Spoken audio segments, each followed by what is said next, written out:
সহবাসের পর উজু না করে শুধু কুলি করে পানাহার করা যাবে কিনা?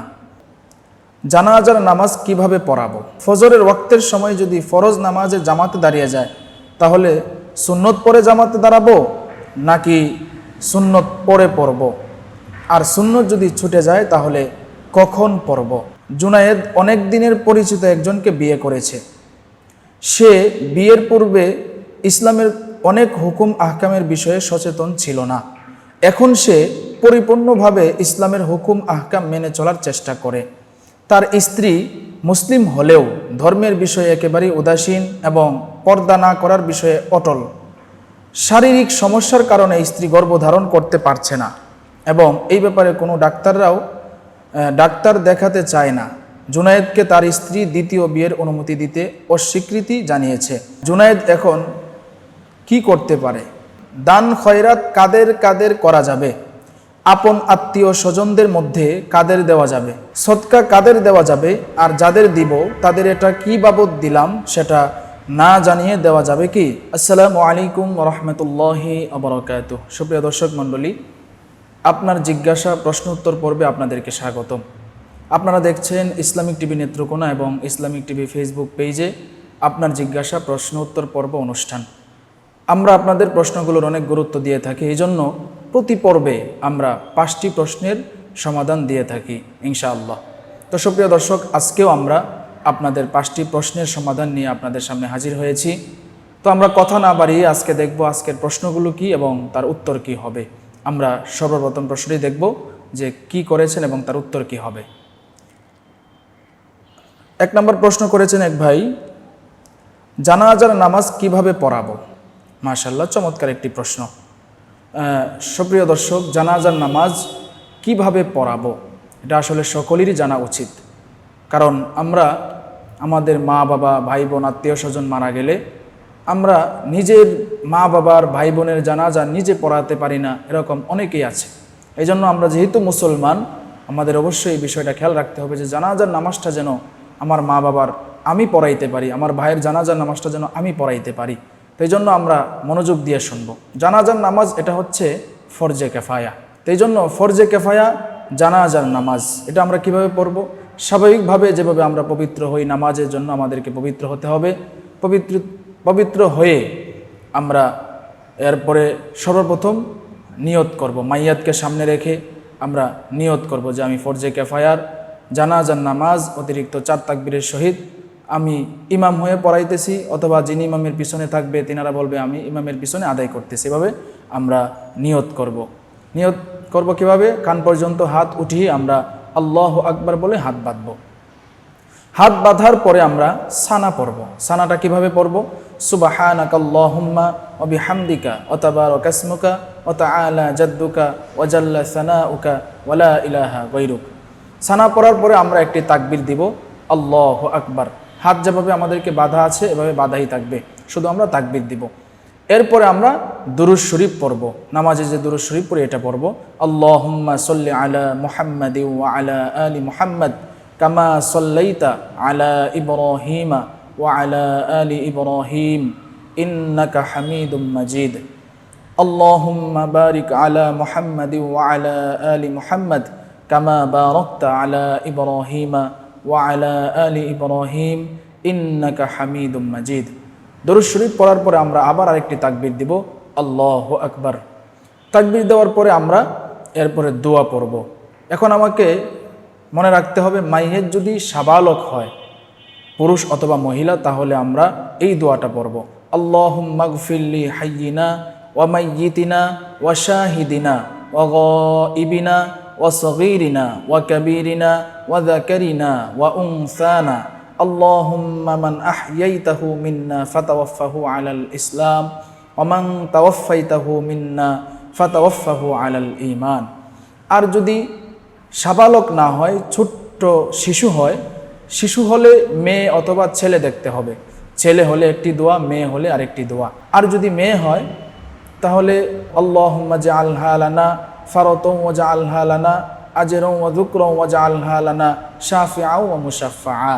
আর যদি ছেলে হয় তাহলে আমরা পড়ব, আল্লাহুম্মা জাআলহু লানা ফারাতাও ওয়া জাআলহু লানা আজরাও ওয়া যুকরাও ওয়াজআলহু লানা শাফিআও ওয়া মুশাফফাআ। যদি ছেলে হয় অথবা মেয়ে হয় আমরা এই দুইটি দোয়া ইনশাআল্লাহ পড়ব।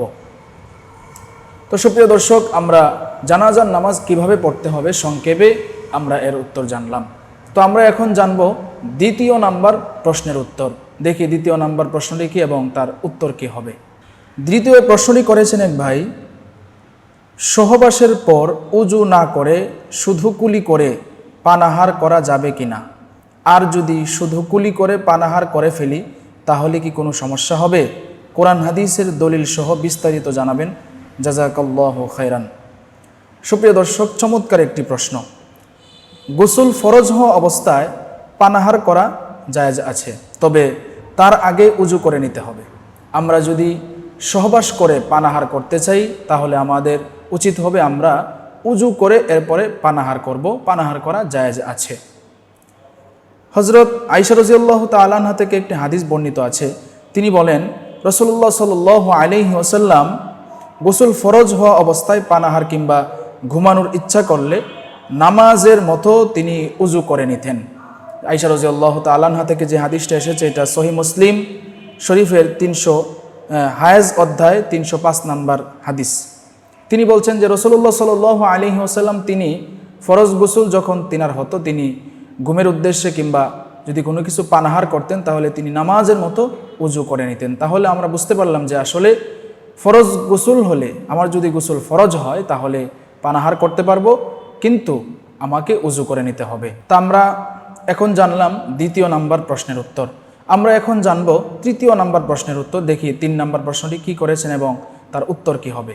3 নাম্বার প্রশ্ন করেছে এক ভাই, আমার প্রশ্ন হলো ফজরের ওয়াক্তের সময় যদি ফরজ নামাজে জামাতে দাঁড়িয়ে যায় তাহলে সুন্নত পরে জামাতে দাঁড়াবো নাকি সুন্নত পরে পড়ব, আর সুন্নত যদি ছুটে যায় তাহলে কখন পড়ব? মাশাআল্লাহ, চমৎকার একটি প্রশ্ন। সুপ্রিয় দর্শক, আমাকে খেয়াল রাখতে হবে যদি জামাত শুরু হয়ে যায় তাহলে আমি যদি সুন্নত পরে জামাতে শরিক হতে পারি তাহলে আমার জন্য উত্তম হবে আমি আগে সুন্নত পড়ব, সুন্নত পরে এরপরে আমি জামাতে শরিক হব। আর যদি জামাতে শরিক হতে না পারি, দেখা যাচ্ছে যে আমি সুন্নত পড়লে জামাত শেষ হয়ে যাবে, তাহলে আমার উচিত হবে আমি জামাতে শরিক হয়ে যাব। তো যদি জামাতে শরিক হয়ে যায় তাহলে সুন্নতটা আমরা কখন পড়ব? যে ভাই প্রশ্নটি করেছেন, সুন্নত পড়ব আমরা সূর্য ওঠার পরে। সূর্য ওঠার তো একটা টাইম থাকে, সূর্য যখন এই টাইমটা যখন শেষ হবে সূর্য ওঠার পরে আমরা সুন্নতটা পড়ে নিব। তাহলে যে ভাই প্রশ্নটি করেছেন আশা করি আপনার উত্তর পেয়েছেন। তো আমরা দেখতে দেখতে 3টি প্রশ্নের সমাধান পেলাম। এবার আমরা জানব 4 নাম্বার প্রশ্নের উত্তর। দেখি প্রশ্নটি কে করেছেন এবং উত্তর কি হবে। 4 নাম্বার প্রশ্নটি করেছেন এক ভাই, জুনায়েদ অনেক দিনের পরিচিত একজনকে বিয়ে করেছে। সে বিয়ের পূর্বে ইসলামের অনেক হুকুম আহকামের বিষয়ে সচেতন ছিল না। এখন সে পরিপূর্ণভাবে ইসলামের হুকুম আহকাম মেনে চলার চেষ্টা করে। তার স্ত্রী মুসলিম হলেও ধর্মের বিষয়ে একেবারেই উদাসীন এবং পর্দা না করার বিষয়ে অটল। শারীরিক সমস্যার কারণে স্ত্রী গর্ভধারণ করতে পারছে না এবং এই ব্যাপারে কোনো ডাক্তার দেখাতে চায় না। জুনায়েদকে তার স্ত্রী দ্বিতীয় বিয়ের অনুমতি দিতে অস্বীকৃতি জানিয়েছে। জুনায়েদ এখন কি করতে পারে? মাশাআল্লাহ, চমৎকার একটি প্রশ্ন। তাহলে যে প্রশ্নটি আপনি করেছেন আমি আপনাকে পরামর্শ দিব হলো আপনি সর্বপ্রথম তাকে বোঝানোর চেষ্টা করবেন যে যদি কোনোভাবেই আপনি নিজে বুঝিয়ে তাকে মানাইতে না পারেন তাহলে দ্বিতীয় পর্বে আপনি একজন আল্লাহওয়ালা কিংবা একজন বুজুর্গকে দিয়ে পর্দার সাথে তাকে বোঝানোর চেষ্টা করবেন। এরপরে যদি তার বুঝ না আসে তাহলে আপনি এর সাথে সাথে সালাতুল হাজত প্রতিদিন 2 রাকাত নামাজ আদায় করে আপনি আল্লাহর কাছে দোয়া করতে থাকবেন। আল্লাহ তাআলা যদি চায় তার ভিতরে বুঝদান করতে পারে। এবং আল্লাহ তাআলা তো এমন যে আল্লাহ তাআলা একটা খারাপ মানুষকেও ভালো বানিয়ে দিতে পারে যদি তার কপালে হেদায়েত থাকে। তো এই জন্য আপনাকে আমি পরামর্শ দিব যে আপনি আপনার বিবিকে বুঝাবেন, কোনো বুজুর্গ আলেম দিয়ে বুঝাবেন এবং 2 রাকাত সালাতুল হাজত নামাজ আদায় করে আপনি আল্লাহর কাছে দোয়া করতে থাকবেন। আশা করি ইনশাআল্লাহ আল্লাহ এই সমস্যা সমাধান করে দিবে। তো সুপ্রিয় দর্শক, আমরা দেখতে দেখতে 4টি প্রশ্নের সমাধান পেলাম। এবার আমরা জানব 5 নাম্বার প্রশ্ন এবং তার উত্তর কি হবে। 5 নাম্বার প্রশ্নটি করেছেন এক ভাই, দান খয়রাত কাদের কাদের করা যাবে, আপন আত্মীয় স্বজনদের মধ্যে কাদের দেওয়া যাবে, সদকা কাদের দেওয়া যাবে, আর যাদের দিব তাদের এটা কি বাবদ দিলাম সেটা না জানিয়ে দেওয়া যাবে কি? মাশাআল্লাহ, চমৎকার একটি প্রশ্ন। দান করার সময় এটা না বলাই ভালো যে তাকে এই অর্থ কেন দিচ্ছেন বা কি বাবদ দিচ্ছেন। দান মানুষের ভালো আমলগুলোর মধ্যে একটি, যে আমলের মাধ্যমে মানুষ আল্লাহর অতি আপন হয়ে যায়। তাই দান করার আগে অবশ্যই নিয়তকে ঠিক করে নিতে হবে, যাতে দানের একমাত্র উদ্দেশ্য হয় আল্লাহকে খুশি করা। তবে তা করতে হবে বৈধ উপায়ে অর্জিত সম্পদ থেকে। কেউ যদি হারাম উপায়ে অর্জিত সম্পদ থেকে দান করে, হারাম সম্পদ দিয়ে যদি আমি দান করি, তাহলে এই সম্পদ থেকে আমি সওয়াব পাবো না, এই দান থেকে আমি সওয়াব পাবো না। এই জন্য আমার দানটা করতে হবে হালাল উপার্জন থেকে, এবং দানের আগে আমাকে অবশ্যই নিয়তটাকে সহি করে নিতে হবে এবং ঠিক করে নিতে হবে। এবং তিনি বলেছেন যে আত্মীয় স্বজনদের মধ্যেও কি দান করতে পারবো কিনা। হ্যাঁ, আত্মীয় স্বজন যারা আছে আমরা তাদের মাঝেও দান করতে পারবো।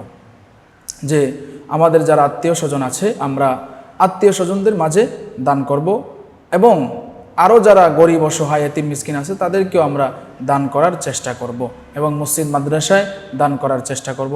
আল্লাহ রাসূল বলেন, আস-সাদকাতু তারাক্তু মিনাল বালা, যে ব্যক্তি দান সদকা করে আল্লাহ তাআলা তার বিপদ আপদ বালা মুসিবত থেকে তাকে হেফাজত করে। এই জন্য দান করা অনেক বড় একটি মহৎ কাজ এবং ভালো কাজ। তো এই জন্য আমরা সকলে ইনশাআল্লাহ দান করার চেষ্টা করব। দেখতে দেখতে আমরা 5টি প্রশ্নের সমাধান পেলাম। আমাদের এই পর্বের 5টি প্রশ্ন শেষ হয়েছে। আমরা আজকের মতো এখানেই বিদায় নিচ্ছি। আল্লাহ তাআলা যদি চায় আবারও আমরা অন্য কোনো পর্বে আপনাদেরকে আপনাদের প্রশ্নগুলো যেগুলো আসবে এগুলোর সমাধান ইনশাআল্লাহ দিব। আজকের মতো এখানেই বিদায়। আসসালামু আলাইকুম ওয়া রাহমাতুল্লাহি ওয়া বারাকাতুহু।